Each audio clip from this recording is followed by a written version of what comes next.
જેસલમેરથી અમદાવાદ જઈ રહેલી મુસાફર બસમાં મોડી રાત્રે અચાનક આગ લાગતા હાહાકાર મચી ગયો હતો. અચાનક આગ ભભૂકતા બસમાં બેઠેલા મુસાફરોમાં ભારે ભય ફેલાયો હતો અને ઘણા મુસાફરો જીવ બચાવવા માટે ચાલુ બસમાંથી જ કૂદી પડ્યા હતા.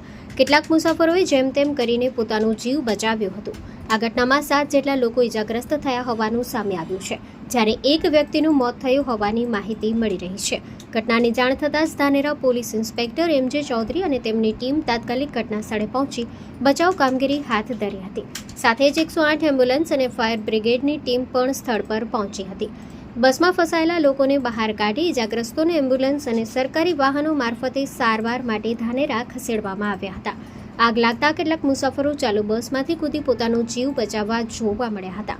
એક પરિવાર દ્વારા પોતાના નાના બાળકને બચાવવા માટે પહેલા બસની બહાર ફેંકવામાં આવ્યો હતો અને ત્યારબાદ પતિ પત્ની પણ બસમાંથી કૂદી પડ્યા હતા.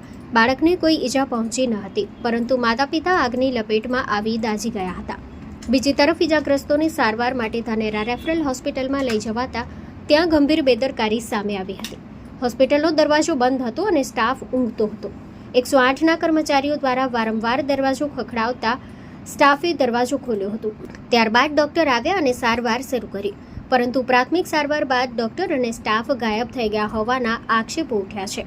ઇજાગ્રસ્તો પીડાથી કણસી રહ્યા હતા, છતાં કોઈ જવાબ ન મળતા એક પતિ પોતાની દાઝેલી પત્નીને ખભા પર ઉંચકી અને હોસ્પિટલમાં લઈ જવા માટે મજબૂર બન્યો હતો.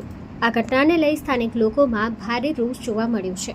Story report by Jora Solanki, Banaskantha. હું શ્રીકાંત આગળ.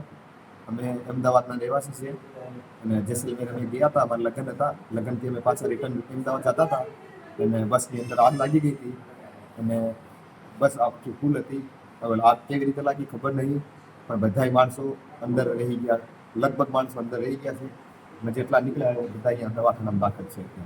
यहाँ पे था एक्चुअली हम बस में ट्रैवल कर रहे थे, एक बस में आग लग गई.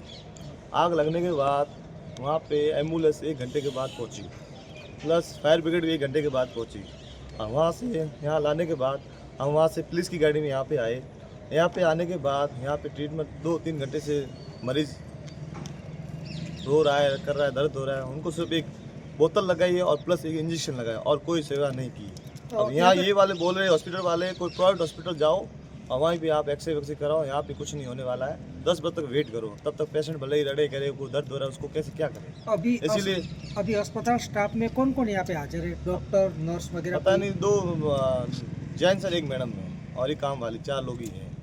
बाकी कोई दिक्कत नहीं. अब मैं मेरी वाइफ को लेके जा रहा हूँ, कोई गवर्नमेंट हो या प्राइवेट हॉस्पिटल लेके जा रहा हूँ, वहीं इलाज कराऊंगा, क्योंकि यहाँ पे सुविधा है नहीं. अब कह रही 10 बजे तक वेट करो. 10 बजे तक वेट करने का कोई मतलब नहीं है, ठीक है ना. हमारा कोई नहीं, सामान जला, पैसे वैसे भी घर वालों से मंगा दे, कोई दिक्कत नहीं है, लेकिन ये चीज़ गलत है. अब इसको लेके जा रहा हूँ, कोई प्राइवेट हॉस्पिटल लेके जा रहा हूँ, वहीं इलाज करा रहा हूँ. यहाँ से 3-4:30 बजे आया हूँ, अभी बजे 6, 2.5 घंटे हो गए और इंजेक्शन लगाया और एक बोतल चढ़ी. आराम आ जाएगा, उससे आराम थोड़ी आता है कोई.